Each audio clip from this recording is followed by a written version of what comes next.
Hello viewers, a beautiful morning to you. Welcome to another episode of the newspaper review on Tab TV. My name is Sophia John and I am your host for today.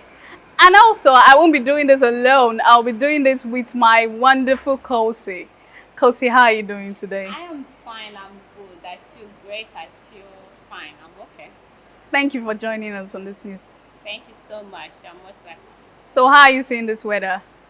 The weather is really a beautiful one. At least it's sunny, and I really love it because for the past 2 weeks, for the past 1 month now, it's been raining. It's been raining all day. Exactly. So at least the weather is okay, and I like it. And it's been really hard for clothes to dry. My dear. And especially in the morning when you're going to work, you have to experience the downpour.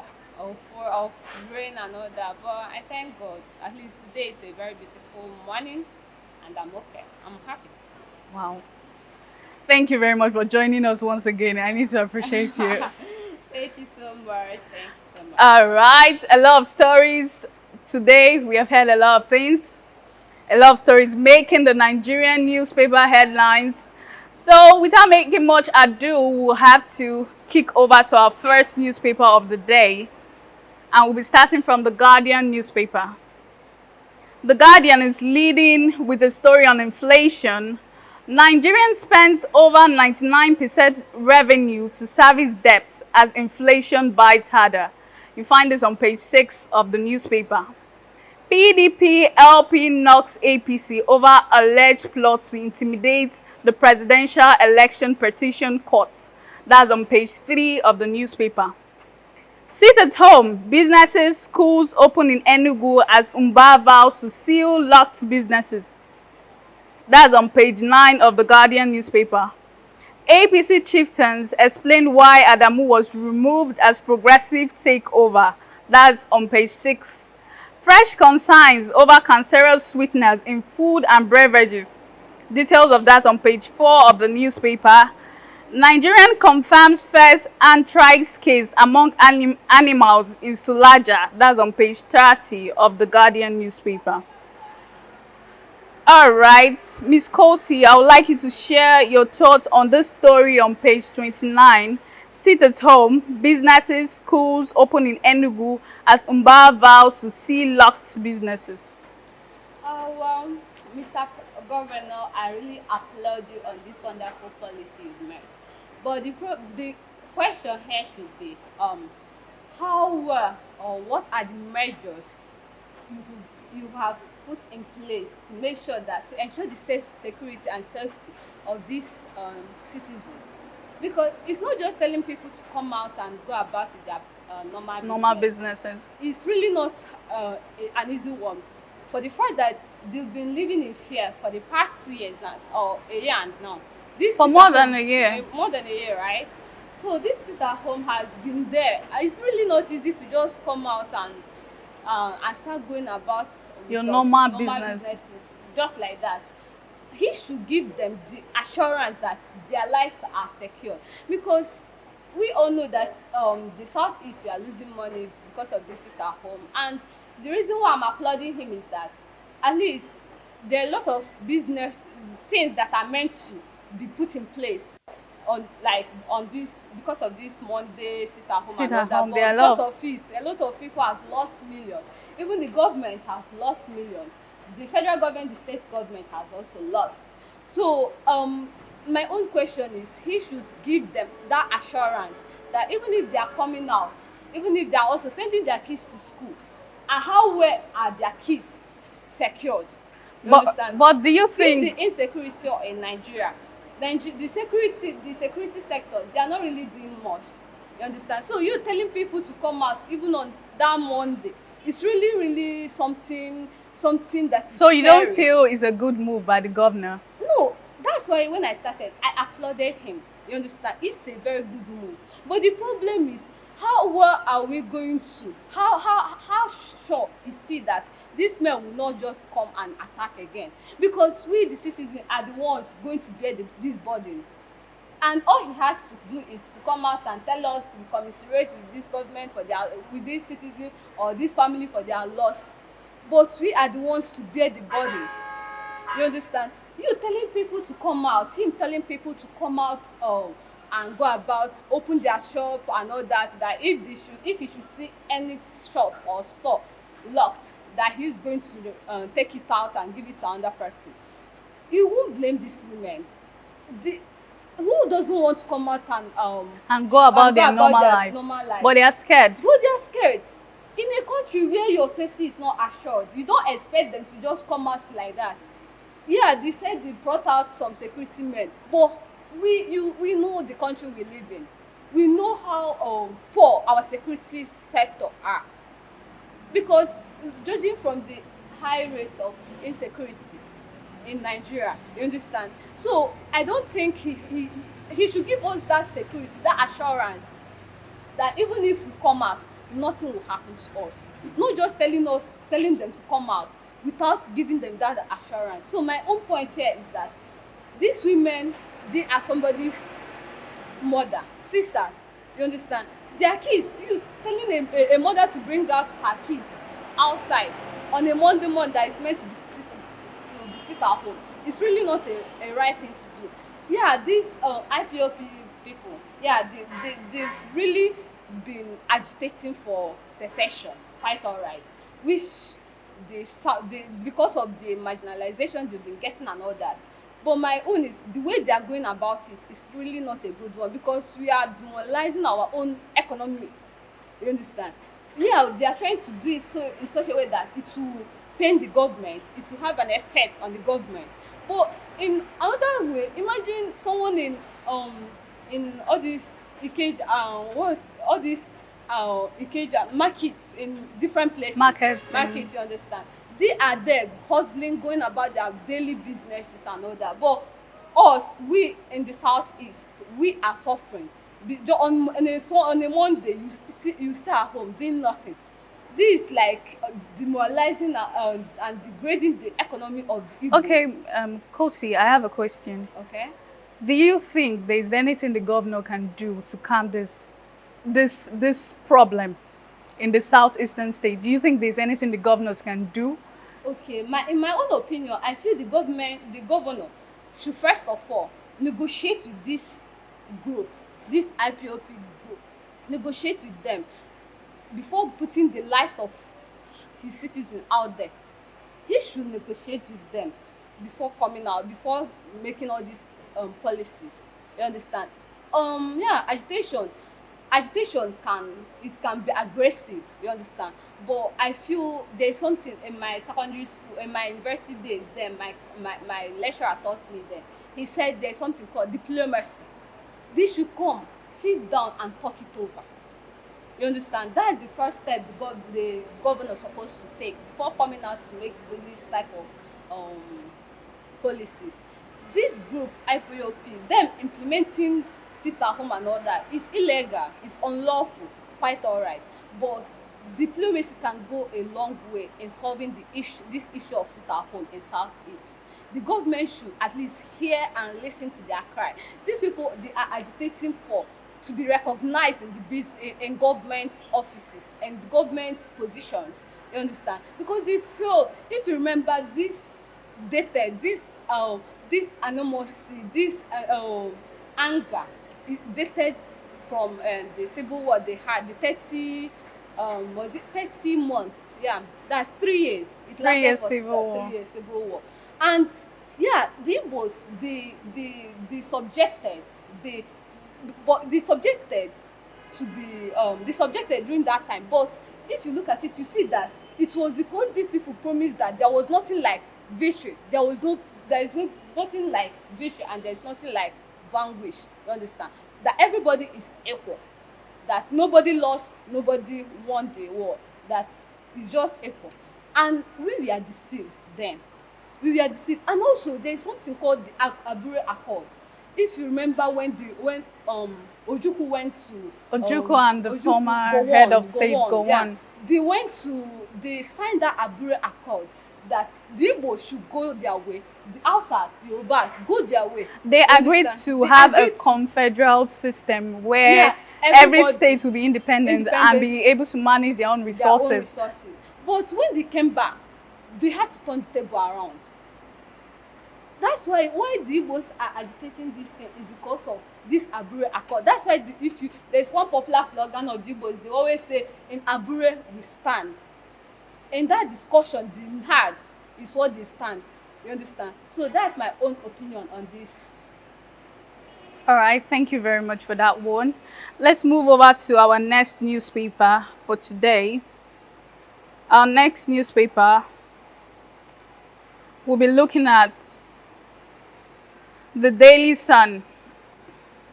The Daily Sun is leading with a story. APC suspends NEC as Kyari Fonta takeover. That's on page 6 rather.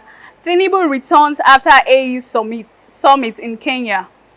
Presidential Tribunal, PDP LP accuses Tinubu APC of intimidating, blackmailing the judiciary. That's on page 8. And on page 23 of the newspaper, Nigerian inflation rises to all-time high of 22.79% amid rising food prices. And on page 27, Olu stakeholders endorse Uzodinma for second term, asks other contestants to withdraw from the race. Gunmen kill 6 in Benue, monarch in Imo, councillor in Enugu. That's on page 4 of the Daily Sun newspaper. Emefiele's lawyers vow to jail DSS DG for contempt. That's on page 26. World Bank, FG, or your government to mop out 1.5 million out of school students. Wow, this is a really great news. I will take that again. World Bank, FG, or your government to mop up 1.5 million out of school students. You can find details of that on page 27. 2023 polls is up to Nigeria to decide what to do with our reports. That's from EU. 2023 polls is up to Nigeria to decide what to do with our reports.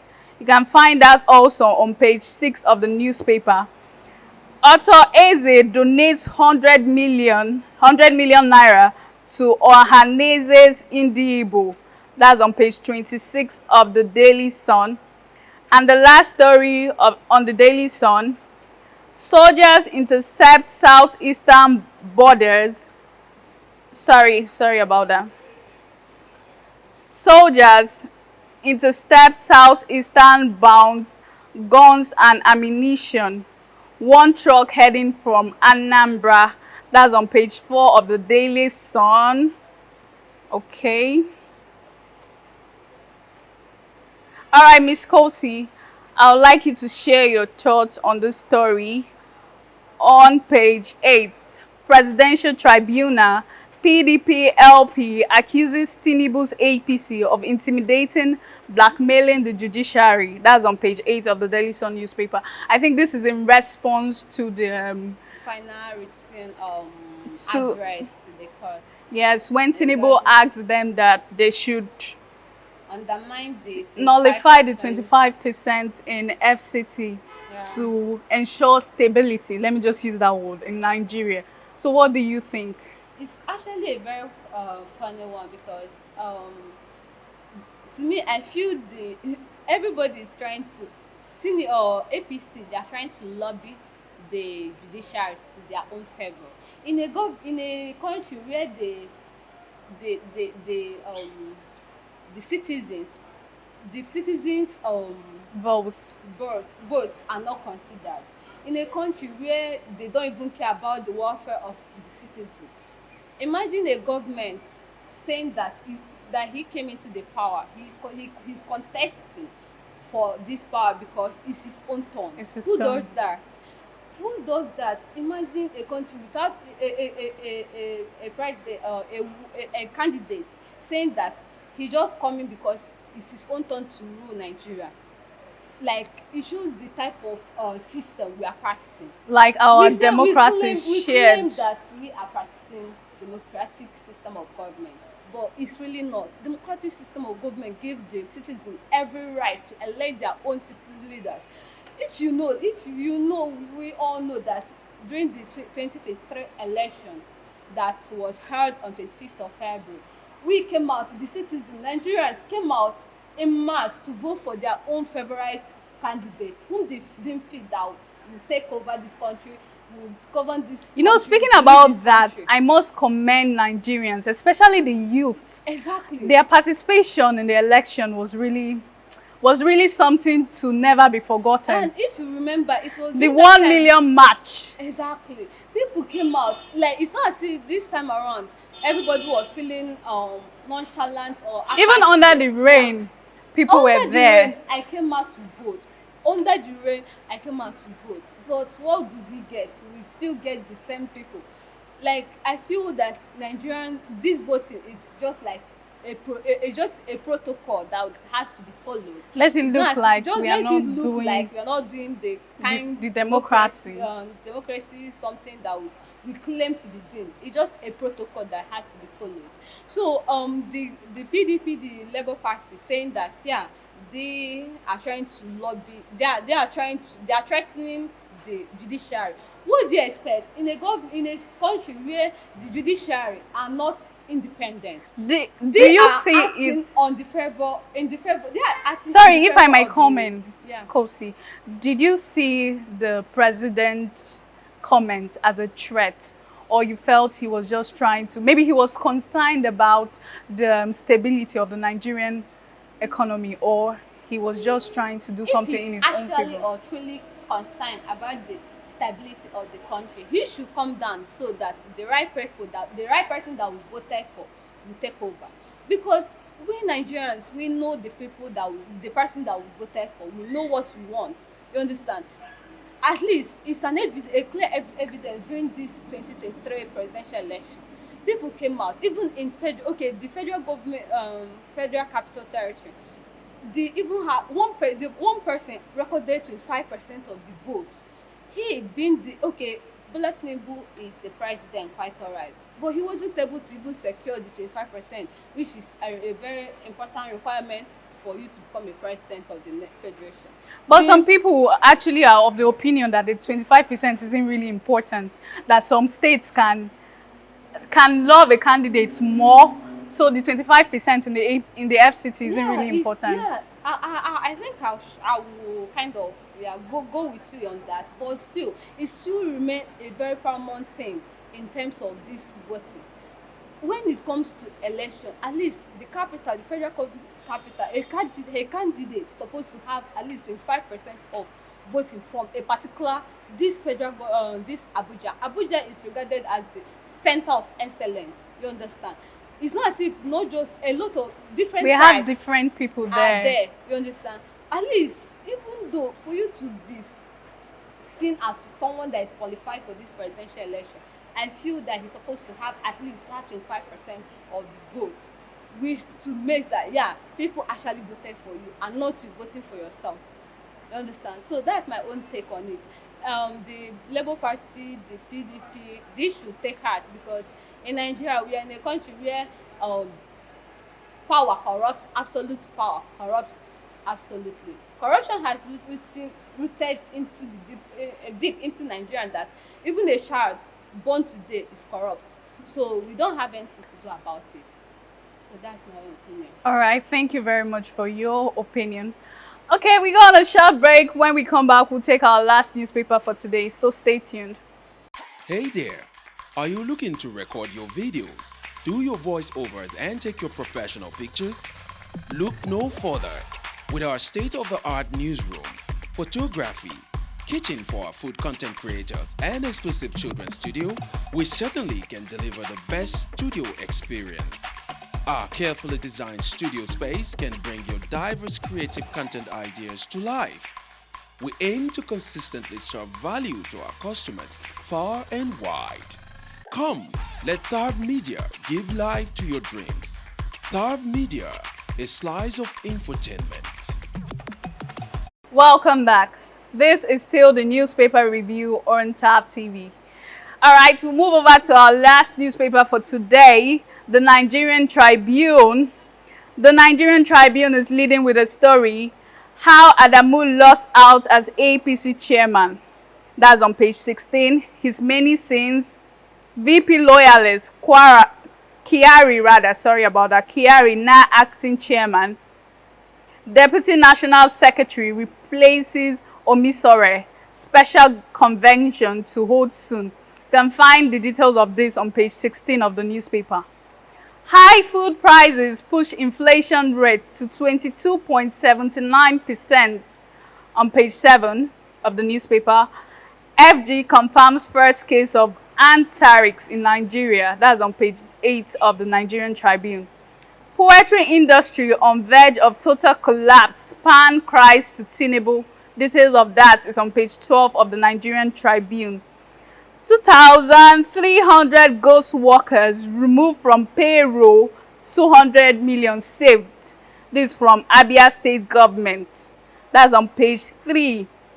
Well, I would like to take the story again.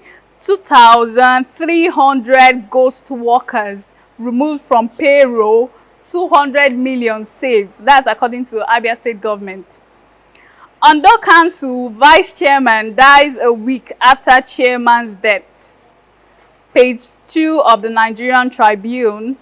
Ban on sit at home, markets, banks, schools open as Enugu government monitors compliance. On page 3 of the Nigerian Tribune. PDP accuses Tinubu's lawyer of intimidating Judiciary in written address. On page 17. Customs intercepts ammunition at Lagos port. Customs intercepts arms ammunition at Lagos port.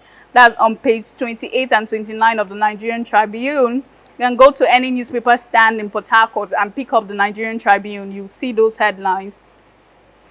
But before that, Kosi, I would like you to share your thoughts on this story on page 3 of the Tribune.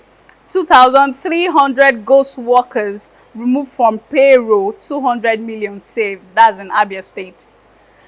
Well, I will first of all allow the governor of Abia State, that's Alex Oti.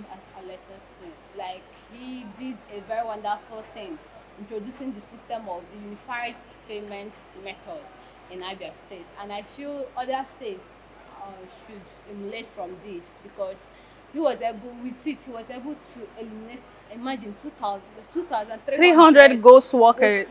You know, wait, all these people come to work. They don't come to work, rather they are receiving salaries.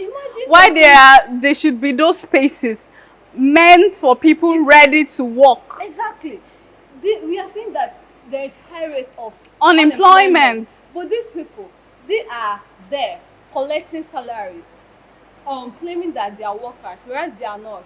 If you check it out, most of them are they even have other jobs. They don't even come. Wait, we need to actually stop this Nigerian mentality. Like, if I'm from a local government, I just go and get a job there, and I don't show up because it's my right. Rather, from that local government, that's wrong. That's very, very wrong. And I don't come to work for any day. Imagine 2 million. No, it's not just 2 million. It's actually 220 million saved. Because if you read the body of the story, you see that it was actually 200 million, 220 million saved. And this 220 million, this vacancy should have been occupied by some people. But look at in a place such like waste Nigeria. In government, such waste, 200 million, such waste. It's quite a very sad one, because we are always calling on the government to do everything, but we as citizens, we also have roles to play. You understand, in this, because you don't expect you're just Nigerians. We are just so corrupt. We are so corrupt at every level. People or graduates are out there roaming around the street looking for jobs, only for them to be collecting salary, whereas they are not working. Imagine if this vacancy are being filled with people, and at least it will add to the curbing of unemployment in Nigeria. So I just feel we're always calling on the government, blaming the government for everything, but we as citizens, we should also play a very important role in curbing this unemployment. At least when graduates, or even undergraduates or unemployed, when Nigerians, when they are being employed, You understand? When they are being employed, it will also curb the rate of criminal, the Criminality, in insecurity Nigeria, in our country. insecurity in our country. At least people will stop living in fear just because there is no war. Because if you ask these criminals why they enter into these activities, they will tell you that it's because they don't have work, which is wrong. Assuming our these people this vacancy are being filled by 2,300 people, imagine That are ready to the work. rate of that are ready to work. Imagine the rate of unemployment that would have You know, been some up. people even put their family members' names on this system. Like, for And they're instance, not I even have a working. position here. I just go and put my child that is 6 That's years still old. growing. I put Imagine. her name there as part of the workers. Seriously, I feel This is really we are- sad. we are- we This are- is really sad. It's a we are not culture doing that anything. that should be aborted. Exactly. It's really sad. Exactly. It's very disheartening. I'm very sad, my dear. But I still, in everything, I still thank God, because Nigeria, we should, as citizens, as country, we should work together for the betterment of our own country. If we destroy it, even our kids won't be able to live There will be there. no place for No them place for in them. this society. Exactly. Thank you very much for that one, Miss Kose. All right, we'll call it a wrap for today. I hope you enjoyed this segment because I did. I enjoyed it a lot. Miss Kose, I hope you enjoyed this segment. I did. All right, you can be a part of us. You can join us. You can bring your contributions on our comment section. And you can also follow us on all our social media platforms. We're on Facebook, we're on Twitter, we're on Instagram, even TikTok. See you same time, same channel tomorrow. Thank you.